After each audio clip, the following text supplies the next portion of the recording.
Hi everyone, in today's video I'll show you guys how you can convert your Facebook profile into page. Well, it's quite easy. In order to do that, you'll have to convert your Facebook profile into professional account.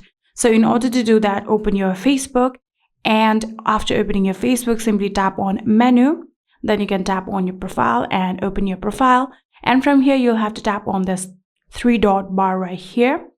And then from here, you can get the option of turn on professional mode. So if you tap on it here, again, tap on turn on. And then you can simply tap on next, and you have to now choose your default audience. So if you want your page audience to be public, your friends, or you want to customize it, you can select it likewise. For now, I'm going to select public just like this, tap on next. And then tap on confirm, and then again tap on next.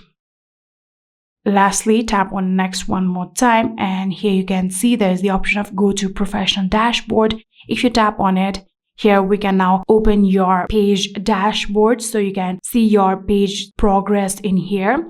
So if you go back to your profile, now here you can see your friends are not shown anymore, and just like this, you have now successfully converted your Facebook profile into page. I hope this video was helpful to you guys. If it was, please do not forget to hit that subscribe button and like our video. Thank you so much for watching. See you in the next.